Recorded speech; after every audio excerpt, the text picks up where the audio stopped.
Welcome back. Yes, we'll be talking about what you just saw now, the security breach in NDA, and we've got Commodore Kunle Olaomi joining us here this morning. He's the head Department of Criminology and Security Studies, Christland University, Nigeria. Good morning, sir. Thank you for coming on today. Thank you very much for having me. Well, this is it's one of those blow your cheeks out moments, because lots of people, when they heard it, they just thought, no way, this can't be. But they just thought, well, in fact, some people thought it was fake news. Others thought, nah, maybe there could be some other explanation to this. And then the academy put up this press release saying, yes, it's been compromised. And here we are today. So details are emerging that raises more questions than answers at the moment. But what's your impression of this, for instance?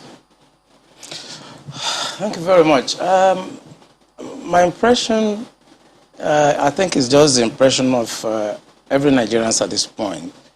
This is an aberration. I mean, you don't attack Nigerian Defense Academy and kill officers and get away with it. Yeah. The last time I was in NDA was in 2017. I went to carry out an investigation by the Minister of Defense. I wanted me to check what is going on with the training and the security environment there. I remember I spent about a week at NDA with the commandant and with the staff, you know. But something struck me, and that was every Friday, the gate of NDA is thrown open, and everybody have access to come and pray in the mosques. And I want to actually enjoin journalists to go to all military formations across the country on Friday by 1 o'clock.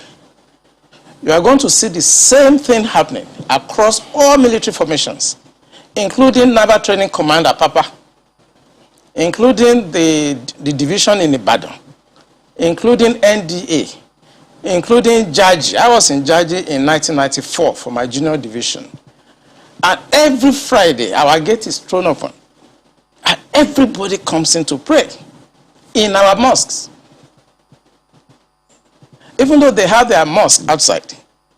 If you go to Defense Headquarters, I serve at Defense Headquarters as the Deputy Director, Defense Administration between 2015 and 2017. Throughout my 2 years at Defense Headquarters, I received visitors only twice because of the strict security architectures at the Defense Headquarters. But every Friday, the gate of Defense Headquarters is thrown wide open for everybody to come in and do Jumat.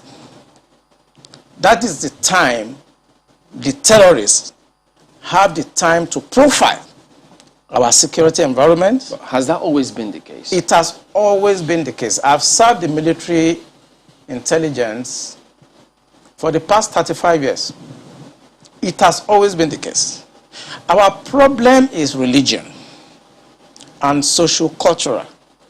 I mean, people will expect me to come here and start talking about kinetics, about operation and so on. I've been an operational commander all my life. I've commanded warships, I've commanded troops, I've commanded men outside Nigeria and so on. But I'm not going to come to your station to discuss kinetics. The problem is not kinetics. In 2017, 2016,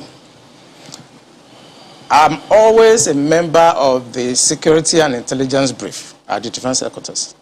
I told them, General Lawrence Shakin then, that the challenge we have in this country cannot be solved the same way we solved the problem of Niger Delta. The Niger Delta problem was solved during Yaradua time, basically by me. And I told them that we can't use that same template for Boko Haram. I told General Lawrence Shakin to look at the center of gravity of the problem. And we all came together. I was made a member of the committee, including Atahiru that just died was a member of that committee in 2016, 2017. And we came to a conclusion after several arguments. The arguments were three. To identify the center of gravity of the problem, one group said it is the fighters, the Boko Haram fighters are the center of gravity, so we should go after them. Another group said the center of gravity of Boko Haram is Abubakar Shekau. So if we go after Abubakar Shekau, then the problem of Boko Haram will be solved. I took exception to the group. I said that is not the center of gravity of the problem of Boko Haram insurgency that we were having between that 2012 and 2017. And General Shakin asked me, Olami, why are you giving problem? What is the problem? Give us the answer. And I told General Shakin that if I tell you the answer, you are not going to be able to solve the problem. He said, what is the problem? I said, the center of gravity of Boko Haram and insurgency in Nigeria are the sponsors of that program. It was beyond us. Because the job we need to do is kinetics. Fight, destroy places, resolve issues. Yep. But we cannot resolve issue of sponsors of Boko Haram that were in Buhari's government, that we know them. When you say we, who I was in the military intelligence. Okay. And the defense headquarters staff that I work with, they know. And that was why we couldn't pursue that aspect that could have resolved that problem. Because you need to arrest people. And recently, 400 people were gathered as sponsors of Boko Haram. Why is it that Buhari government has refused to try them? So the government knows sponsors of Boko Haram? Of course, it's in the news. In April this year, the government said they have arrested 400 Bureau de Change related people that were sponsoring Boko Haram. They told us. And Abu Dhabi also helped us to arrest few Nigerians, tried them, we know them. Why can't this government, if not that they are partisan and they are actually part of the charade that is going on, why can't they bring those people out for trial? So the Bureau de Change operators on the one hand, but you particularly said people in government. Are those part of the Bureau de Change, or those people that you say are in government are still there, government is aware, and government is condoning them? The people I mentioned that are in government are not these ones they just arrested. You remember this Boko Haram issue started since 2012. Yeah. And I was in the military intelligence that time. We arrested those people. It is my organization that actually conducts interrogation and interview. And they mention names. I mean, I can't come on the air and start mentioning names of people that are presently in government now that I know. Presently in government. That the boys that we arrested mentioned. Some of them are governors now. Some of them are in the Senate. Some of them are in Aso Rock. Why should a government try to cause this kind of embarrassment and insecurity to the sense of what happened yesterday? And the solution I gave them in 2017, because when I identified the center of gravity for General Shocking, and they couldn't pursue it, because some of them were ministers. And what I'm saying now, the Department of State Services are listening to me. They know them. Yeah, Commodore. So the solution I gave them was that if we can't pursue the policy strategic level, because the people that we need to talk to are also going to be difficult to deal with, I said what they should do now is to conduct two things. We should buy blimps. The blimps are not UAVs. They are not drones.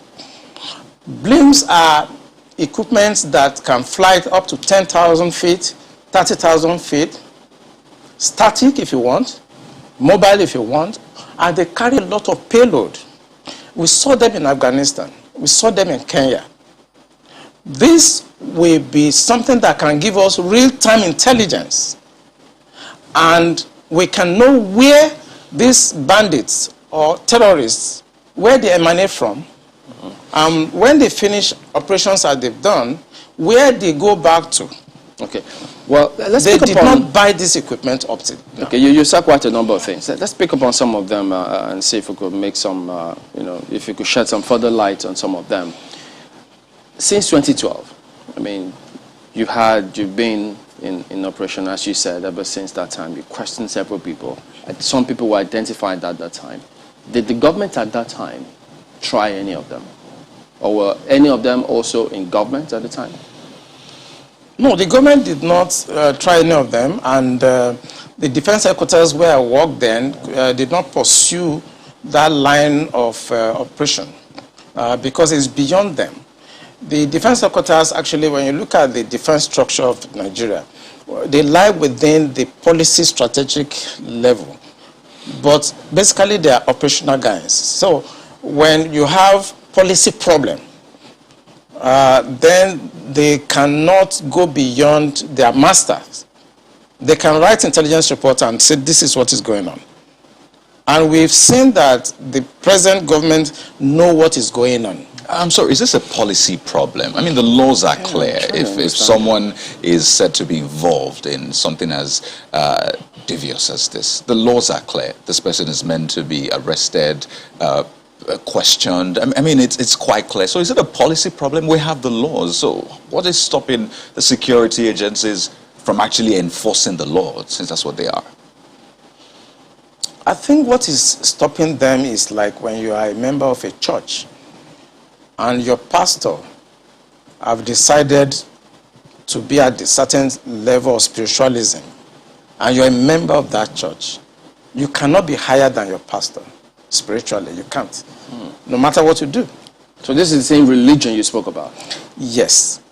In real life, you see that the defense headquarters cannot conduct any operations that is not sanctioned by the commander-in-chief of the armed forces. Yeah. They cannot. No matter how small, little it is. They cannot. So when the Yar'Adua government decided to put an end to Niger Delta militancy, that was in 2007. What he did was simple. He called all the security chiefs and all the intelligence chiefs and tasked them to come up with a solution. The Defense Intelligence Agency, the National Intelligence Agency, the Department of State Services were called with the Inspector General of Police and the Interpol to come up with the solution to the problem. Then the problem was Niger Delta. The president was Yar'Adua. He was dispassionate. He wanted to solve the problem. Within 6 months, we solved the problem. I remember I have to go to Angola to go and bring Herioka, and nobody in Nigeria knew what we did. All we know is that since 27, 28 that we conducted our operation under Yar'Adua, Niger Delta issue has remained manageable. This government does not want to resolve this problem. They are escalating it because of tribal and religious sentiments. So when you say this government does not want to resolve it, don't forget the same government has purchased, in fact, they're going to induct the Super Tucano jet because of, the insecurity situation. They have, the president has had to change guards, as it were, as a result of people's clamor. I imagine if that was not in the thinking, why would you go that length to make some of the, some of the pronouncements, the meetings that have happened, the purchase, the change of guard and the rest? Why would they do all that if they don't want to sort this? Because that is not the solution. What you just mentioned is not the solution. When you have a problem at policy level, strategic level, operational level, when you have a problem, what you need to do is to identify the center of gravity of that problem and attack it. That's what you do. What they are doing is not attacking the center of gravity of the problem of Boko Haram and insurgency. So if the president is buying Super Tucano, is changing service chiefs, that is not the solution. We are looking at the wrong side. It's not kinetic. It's politics. Are you ruling out kinetic altogether? I can't rule out kinetic because so it's part of it's the a solution. spectrum. It's a spectrum, you know, so you can't rule out something. But the center of gravity is what they should look at. And what is it? I'm saying it on this channel. It is the sponsor of Boko Haram and bandits. And speaking about the sponsors, you know, when you say the DSS, and yeah, they could be listening to you, but so they profile, part of their responsibility is to profile all of these persons before they either vie for elections or before, excuse me, they are nominated for any of these positions. Doesn't that happen? Don't they get intel and say, look, this and this is what we found, and then we don't think that this should proceed further? Doesn't that happen? It does. You know, when I worked with the DSS in 2007, because when Yaradua approved the operational order that we did, we now have to work together as a team. He actually forced all of us to sit down together and work together. I was surprised at the tremendous amount of information had by DSS. I was shocked. We in DI, I was in Defense Intelligence Agency, and when they were forced to bring out the files, I was shocked. They have so much information at DSS presently as I'm talking about what I'm talking about. They have. But you see, if a fish is going to get spoiled, it's going to start getting spoiled from the head. The DSS will not do anything except the Commander-in-Chief's body language shows that this is the direction I want to go. That is where the problem is. The DSS has tremendous information. By the time 2023 is here and somebody take over and wants to undo some of this evil that I've seen in this country, you'll be surprised names that the DSS will bring out. They have the information. There's nothing I'm going to say here that they don't have. The defense headquarters have the solution for the kinetic aspect. They do. I'm not going to come here to advise them. I work with them, and they're still there. The Chief of Naval Staff was in the intelligence with me. We were together in Defense Intelligence Agency. That's Vice Admiral Gambo. I know these people are good. They know what to do. It's not that they have problems. It has to do with politics, the sponsors, people that feel that this country should be Islamized. You know, assuming but not conceding that, I mean, that all of this is the case. So what is the end game? Because I imagine as a strategist, that's what you think about. So these things are happening. What is the end game? So why will this be allowed to fester? For what purpose? The end game for them, because we did, normally when you want to look at this type of challenges, what you do is that you go through what we call the intelligence circle. Okay? When you do the processing and you do the analysis before dissemination point, you discover that the end game for them is to just turn this country into like a Taliban type of country. And it's a mindset. And anything goes.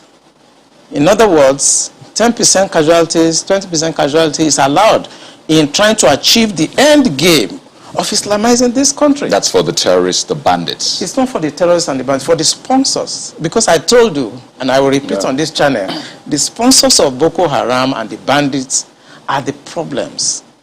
And defense headquarters, the army headquarters, the naval headquarters, the air force cannot do anything about that.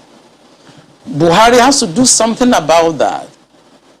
The Interpol has the list of those people that are sponsoring Boko Haram. I work with Interpol. They should ask. If they don't know, they should ask. The government of Dubai, they have the list of those people. During the trial of those people that were caught, names were mentioned. They have the list.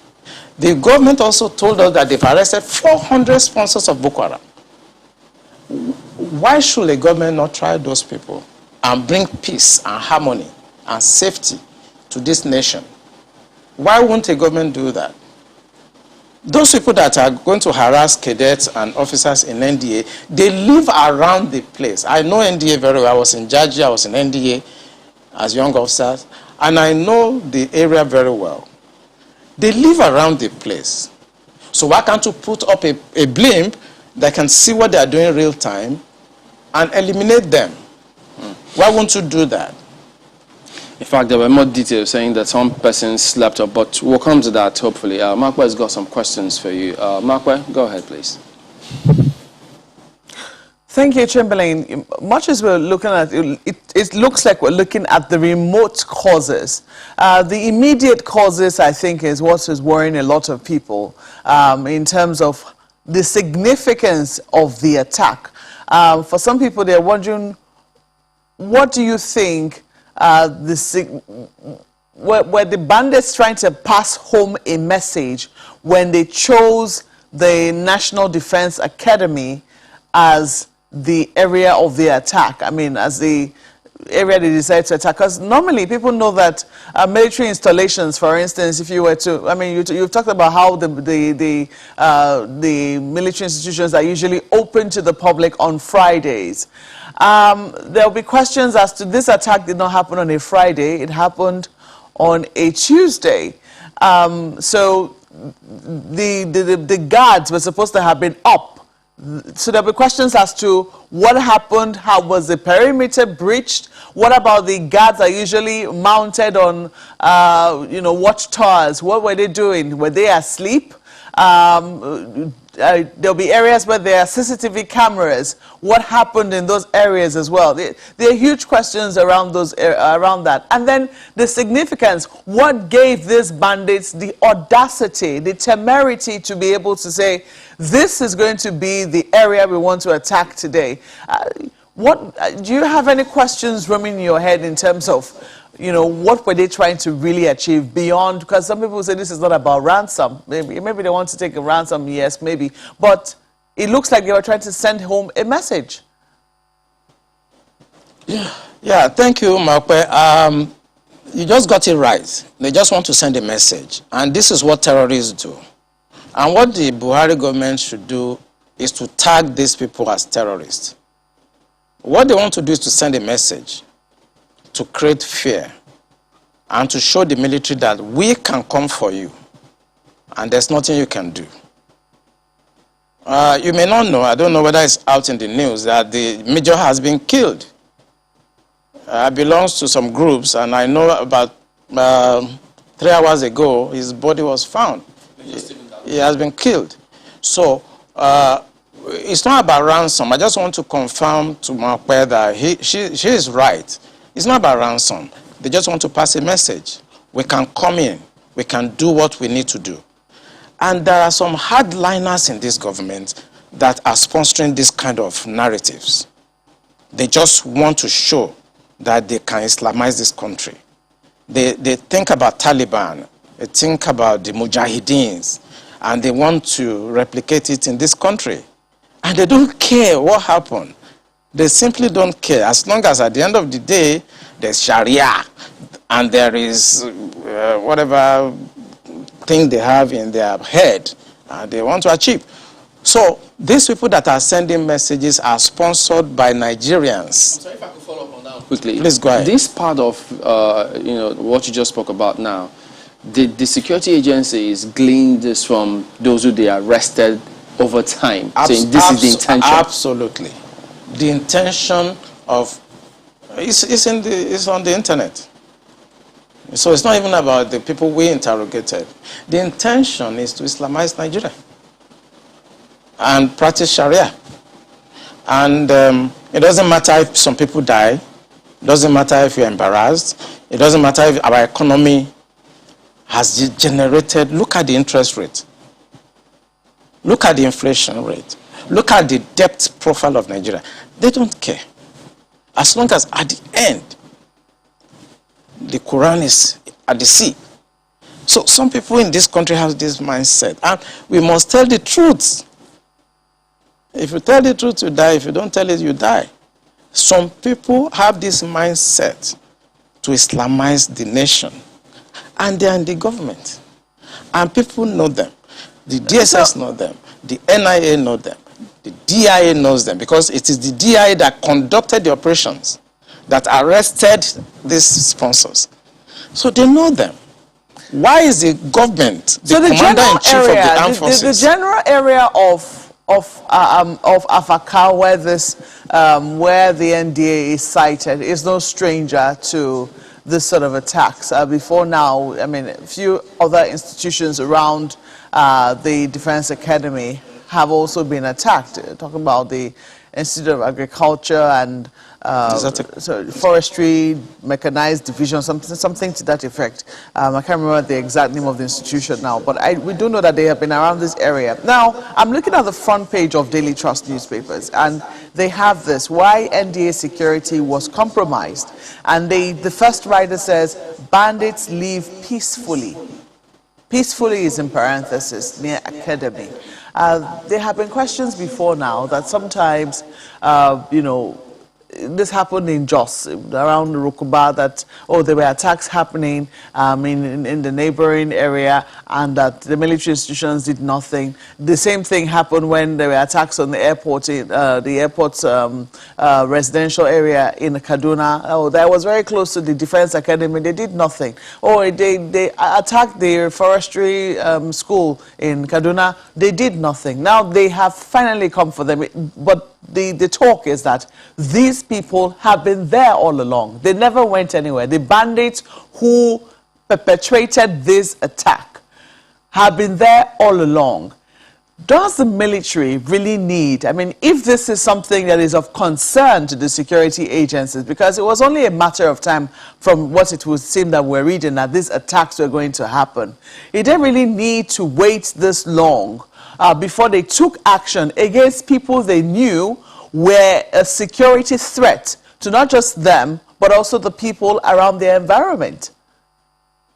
Yeah, Makwe, I may also shock you that some cadets have been abducted before now.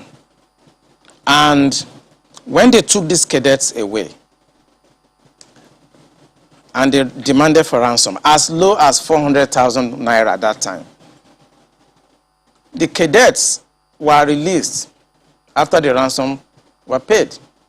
And the cadet told them that where they took them to, that they could hear the parade going on in NDA, that they were not taken far away from NDA, that every morning they hear the parade and the programs going on in NDA while they were in the camp of the terrorists. You are right. These people live around NDA. It's about social-cultural issue. As long as you're a Muslim and you speak Fufude or Hausa, you can do whatever you like and fraternize with the military and go in and out of the barracks. You are saying that the attack did not happen on Friday. Of course, it will not happen on Friday, but they have enough time to carry out surveillance. They have enough time to have insiders that will work with them. The problem is that journalists should go around our military institution this Friday and carry their cameras and see the decadence, the security breach that goes on every Friday in all military institutions across Nigeria, and tell the Minister of Defense to put a stop to that. The defense institutions, they are sacred. They are not where people can come on Friday, throw open the gate because they want to come and do Jumat. The truth is that on Sundays, we don't have such, invasion of our premises by Christians to come and pray or to come and do whatever on Sundays. But for the 35 years I spent in the military intelligence, if you go to Tego Barracks in Apapa, it's the same. The Tego Barracks is where I was trained as an intelligence officer. It's the same. On Friday, they will troop in. They throw it open. It's religion. And because we must think about solution. The Minister of Defense should stop this. They should make pronouncement and stop it. Every Friday, people should go to various mosques around them to pray and maintain the sanctity of our military institutions.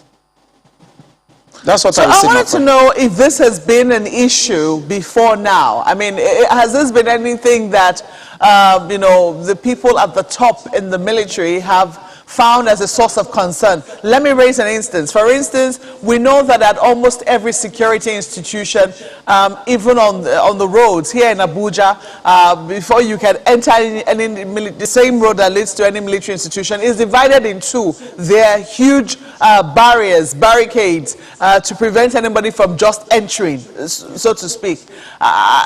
this became a source of concern for the military in terms, especially after the attacks on the police headquarters.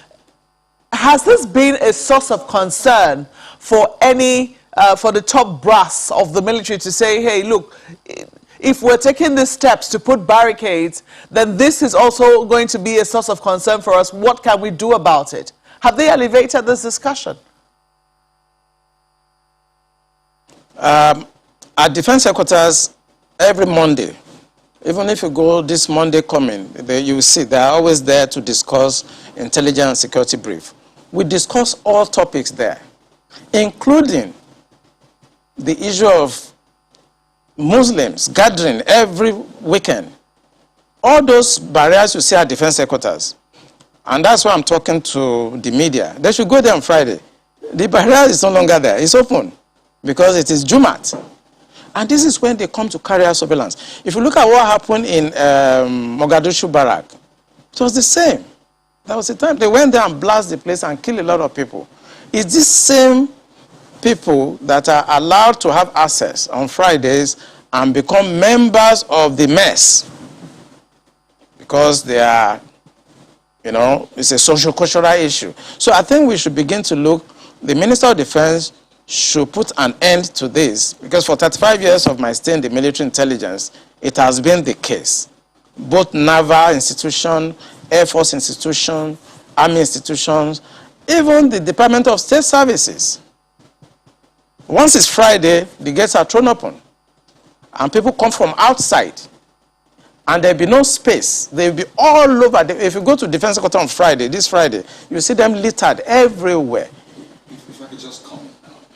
I mean, this conversation is usually quite tricky. I mean, people listening, some might take different perspectives to it, thinking, oh, is this a religious thing? Is this an ethnic thing? They ask, is it only Muslims you have in the military? Is it only people from this certain cultural, heritage that you have in the military? And I'd like us to tackle the issues. You have mentioned what you have called the core, as it were, of the problem. How do we tackle this without viewing it from a religious spectrum, an ethnic spectrum? Because well, Nigeria is quite, polarized across, these groups, ethnicity and religious. How do we tackle it without coming off as though you're inciting people, on those lines?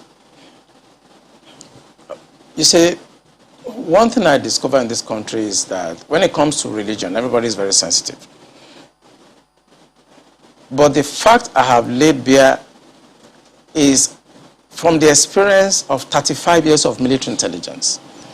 So I'm not coming to the air to whip up sentiments, no. I have been in the system. I work with Abacha government. I work with Babangida government. I work with Abdul Salam. I work with Yar'Adua Obasanjo. As a core insider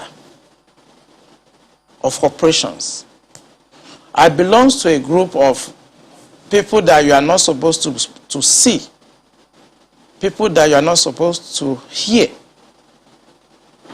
Because we have 3 classes of military officers. I belong to the wars group. I lost my family because my family does not have to know where I have been, where I have gone, and I cannot talk. I've seen Colonel Lu here, I've seen Stan Lambo. Some of us belong to that group that we are not supposed to be seen, and we are not supposed to be heard. The truth I'm telling you now is not about sentiments. Is that there are a group of people in this country that feels that this country should be Islamized. This is a fact. Except you want me to start mentioning names of people in this government that we have interrogated.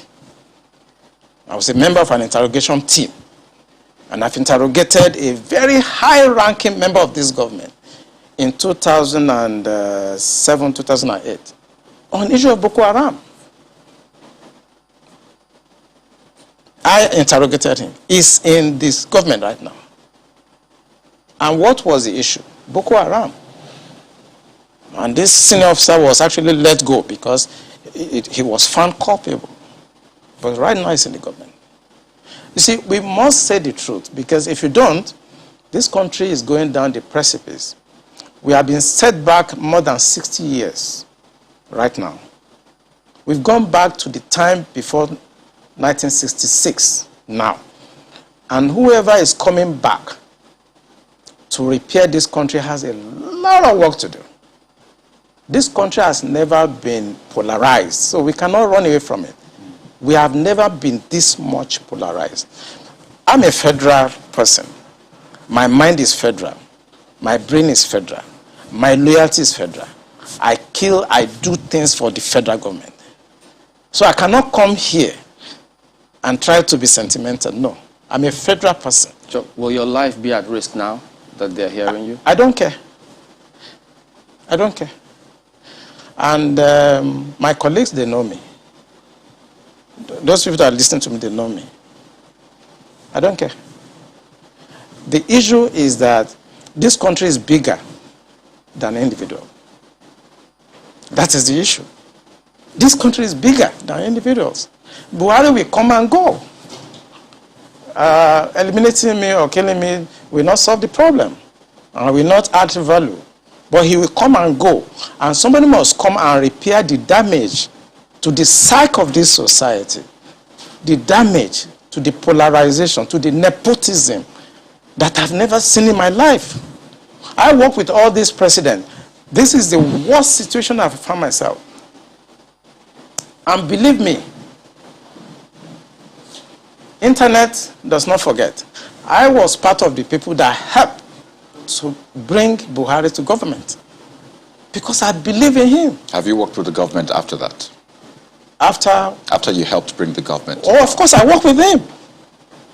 We brought him in 2015, and I work as the Deputy Director of Defense Administration. And we have a lot of hope in him. And we actually are ready to do anything for him.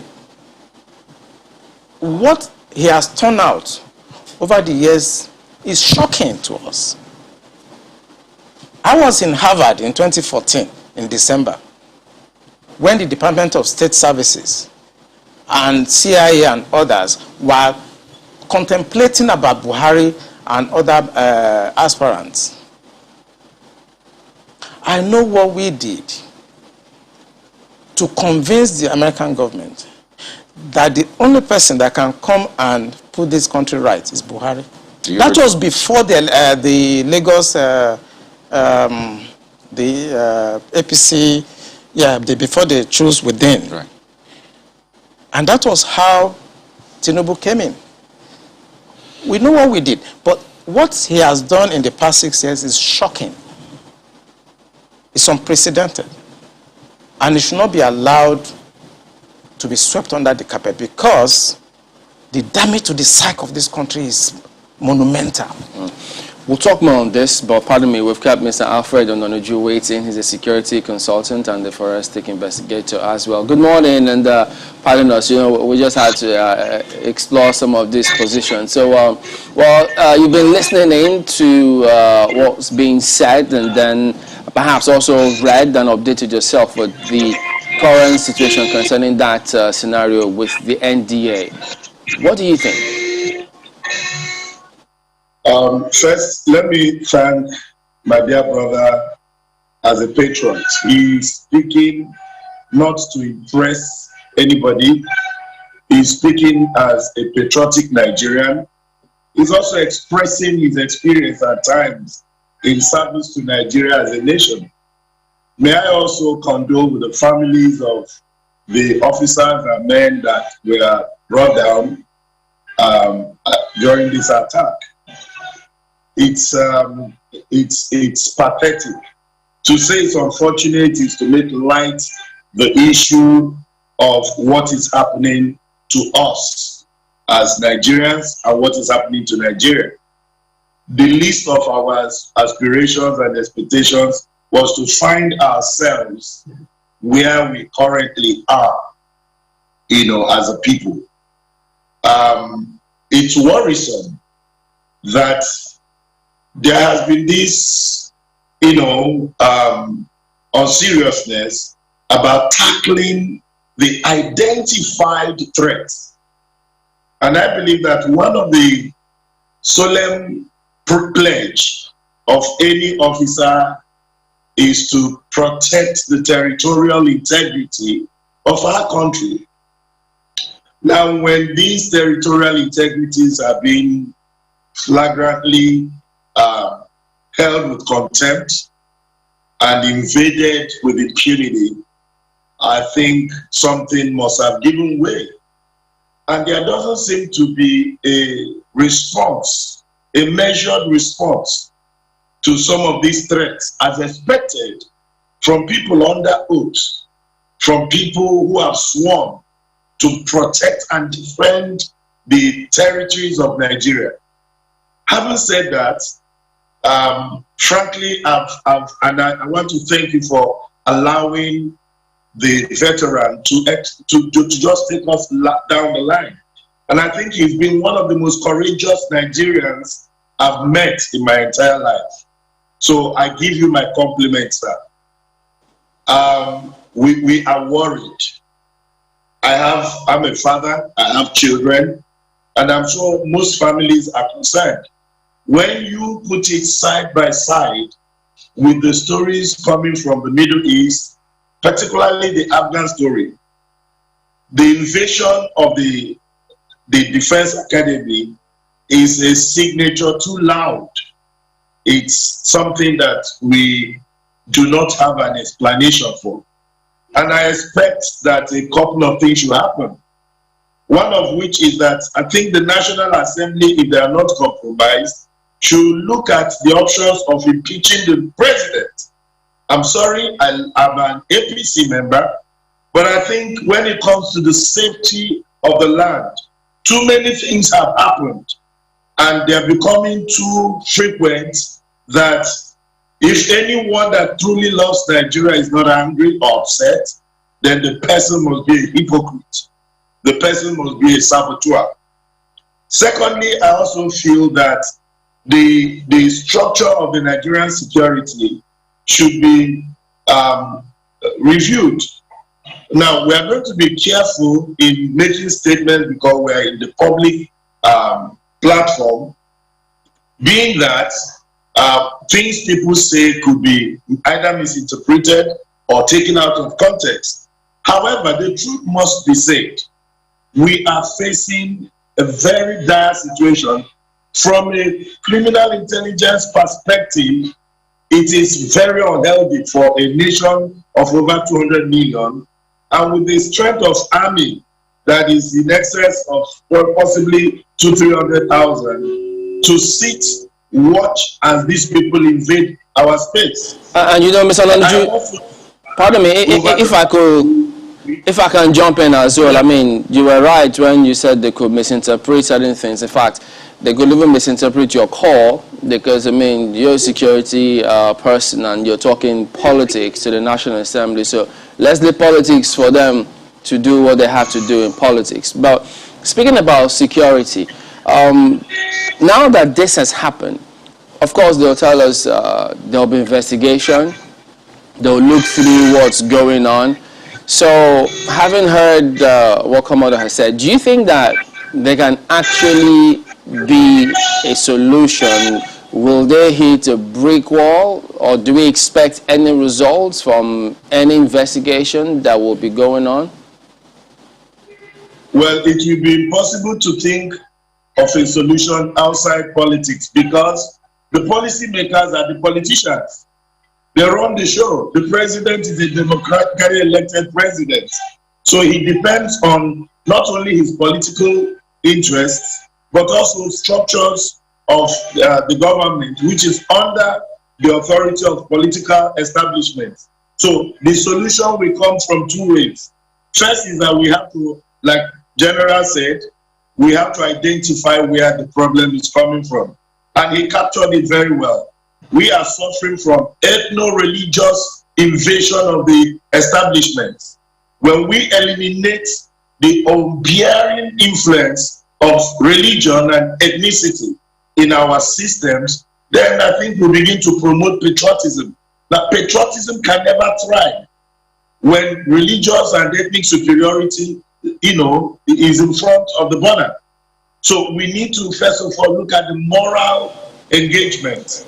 We need to come back to the table And Yeah, actually, you know, this credit to those who are crying and calling for restructuring in the country, because where we are, it favors a section of the religious interest more than the other. So what we're going to see is a systemic elimination of each other from the two ends, and then it will boil down to ethnic conflict. Because when you kill somebody that is a Muslim, he comes from an ethnic group, maybe he's a Fulani, or he's Hausa, or he's Yoruba, or Igbo Muslim, then it will trigger a chain of reactions. Now, if you kill a Christian, like the major that was taken, I understand he has a Christian background. So connotations and all kinds of innuendos and all kinds of things will be coming in. So we are sitting on a dangerous platform. The solution pardon me to jump in on this. You know, on the lighter note, there's a problem that came from me actually. I mistakenly called you Ononuju instead of Ononugbo, and thank you for understanding that it was an honest mistake. That's okay. Thank you for that. Well, let me bring it back to Commodore. You know, looking at the narrative out there, they got in by 1 a.m. These terrorists, which sometimes they call them bandits, and now you look at the entire procedure, how this attack was carried out, and then they also said that those who were supposed to be manning the CCTV were sleeping at that time. So if you look at all this chain of events, what does that tell you? Yeah, I think, you know, when you come to tactical operations, the most important element for us is surprise. It doesn't matter whether they slept off, whether the people that are supposed to be... I mean, at that time, 1 a.m., they know that they can achieve the element of surprise. Even if after 30 minutes of their invasion of that environment, it will take a lot to be able to respond to such an attack. So don't start looking for who to blame or who to... No, it's just with the view to correct some of these things. Are they supposed to be sleeping in the first place, manning CCTV cameras? For an attack, I've conducted attack in Niger. I've conducted attack in Angola. You see, no matter how fortified an environment is, no matter how foreign it is, if you can achieve the element of surprise, you win. I know NDA very well. I know the security architecture. Even if by that time, 1 a.m., they want to respond to that, I know the process. The weapons are in the armory. You need to go and open the armory and start signing. The bandits is not going to allow that to happen. They continue to fire and continue to follow up. And you cannot respond. In any response, you are going to be caught by bullets. So it's not about what happened at 1 a.m.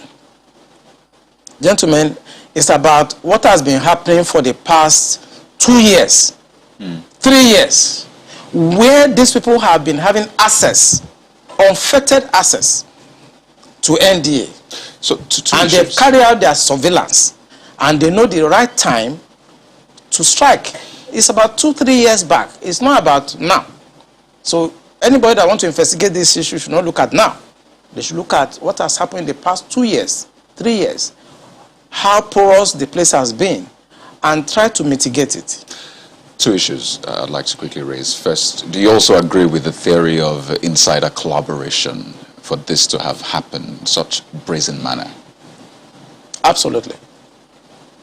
Absolutely. There's no, I mean, we do operations like this too. And there's no way we can succeed without somebody inside. We must compromise somebody inside, either through blackmail or through incentives. Maybe we give money, or we blackmail the person, or we try to indoctrinate that person. We can't succeed without an inside person.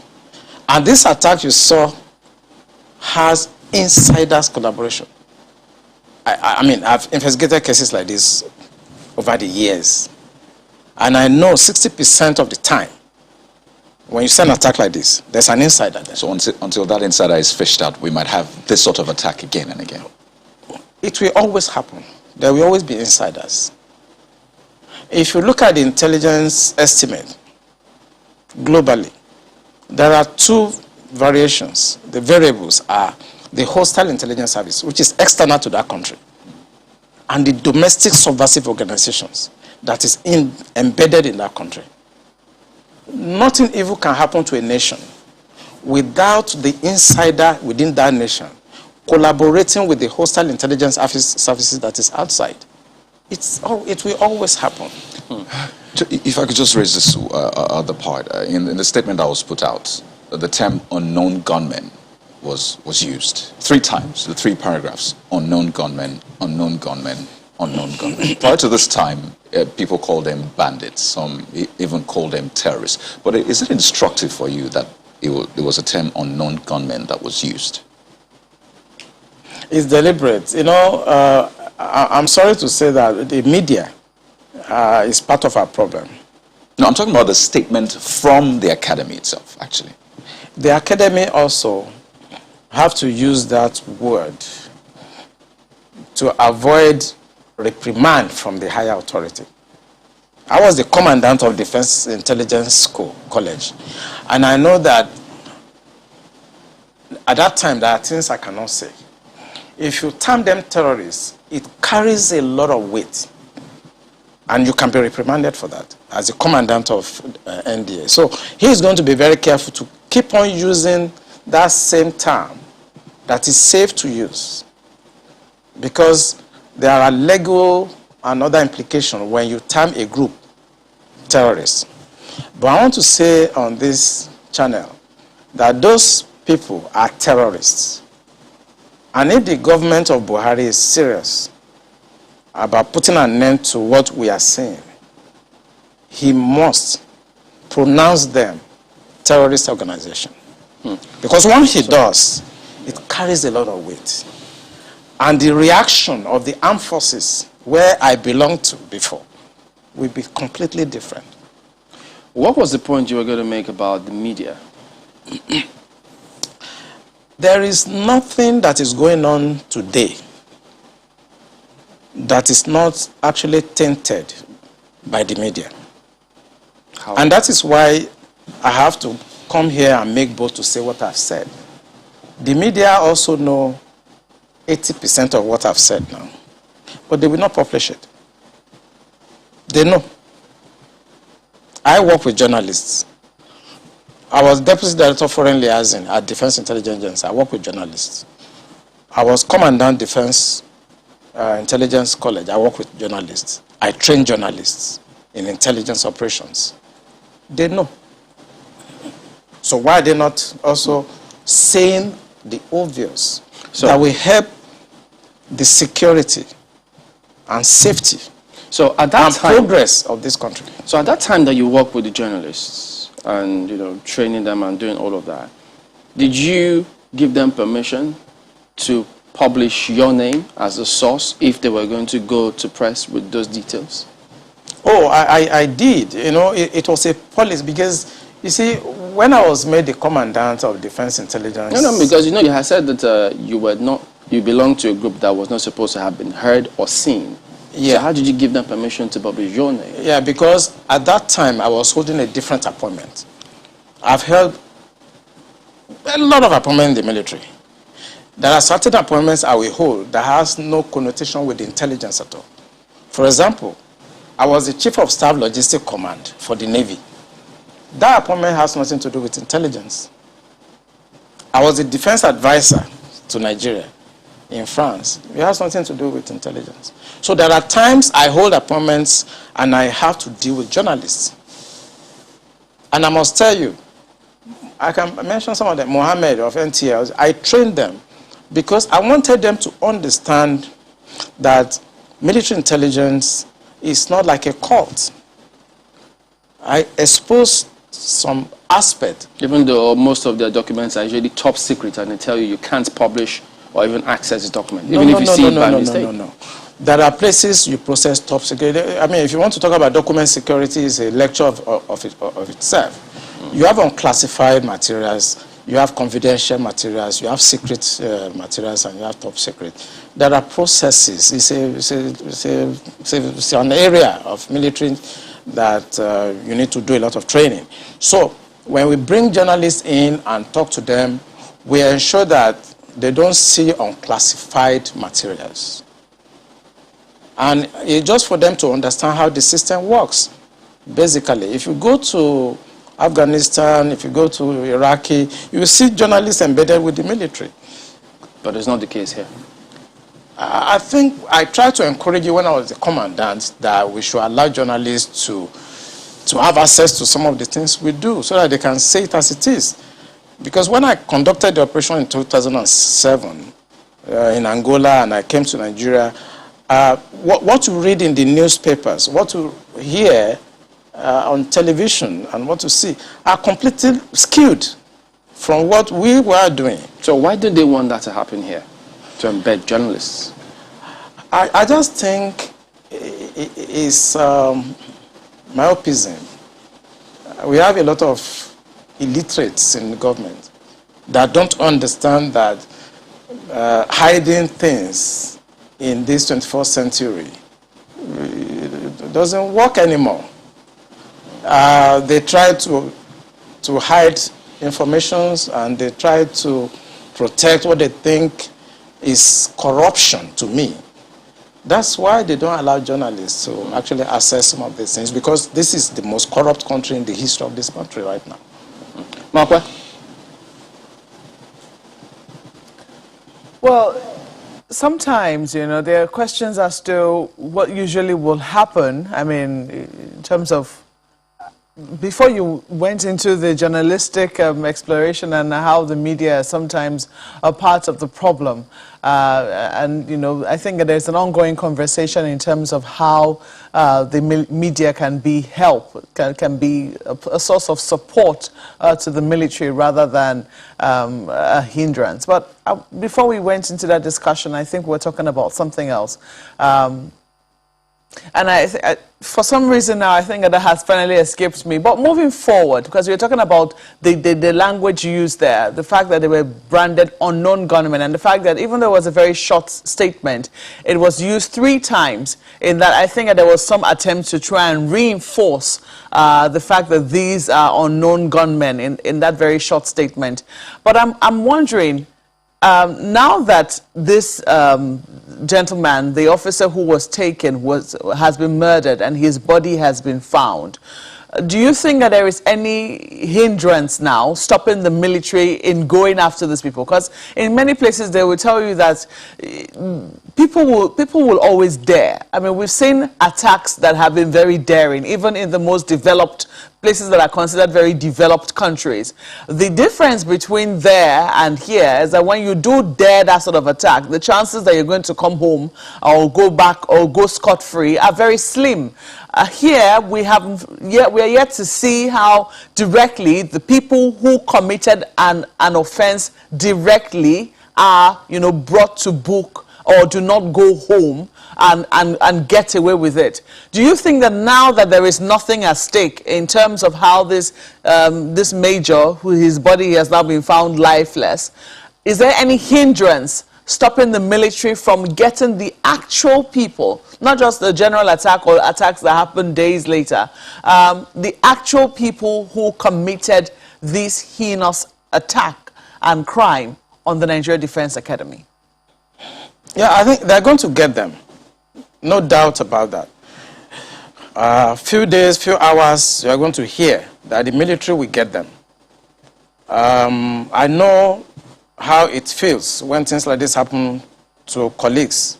There are times we actually disobey instructions.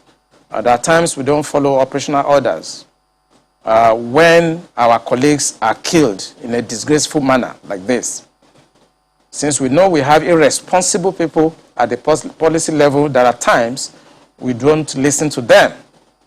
So I can assure you on this station that the military will get them. They will go after them and they will hunt them down. And they're not going to follow all these mullah, imams, and all those people that feels that it is their birthright to Islamize this country and destroy the essence and the fabric of safety, progress of this country. So the military, they're going to disobey, they're going to go out after them. And as I repeat, in a few hours, you're going to hear, they're going to get them, and they're going to deal with them. Okay, just one more thing as we wind down. What would you advise Nigerians? I mean, they've listened to you, several things going through different people's minds now. What would you advise them to do in terms of, in the light of all that is going on, how should they conduct themselves? What should they do such that we all can have, at least contribute in whatever way we can to have a country? Which people are you referring to now? Nigerian citizens who are not perhaps in the military. Regular citizens. Are you talking about the civil society? Civil society. What they should do? Yeah. I think what they should do, for me, the failure of governance is dependent. It's like a variable. When you do a simple linear regression, the failure of a government is dependent on the failure of the civil society. So you have two variables: a failed government or irresponsible government, and you now have at the other side an irresponsible and a failed civil society. This civil society has also failed. You cannot allow somebody to do for the past 6 years what this government and the so-called cabal, whatever you call them, have been doing to this country, and the civil society has been quiet. They have to speak out. They have to come out and resist tyranny. This is tyrannical government. You have to resist it. You don't wait until maybe he leaves in 2023, then you start, everybody will now jump out and start talking. Because the damage this government is going to do in the next 2 years is going to be more than what they've done in 6 years. All right, we'll have to thank you for coming on, Commodore Kunle Olawumi. And Mr. Alfred Ononugo, I have to also personally apologize to you, but just that we needed to explore some perspectives, but we do hope that, I'm sure you do understand. Thank you very much indeed for your perspectives as well today. All right, we're back in a moment. Join us again.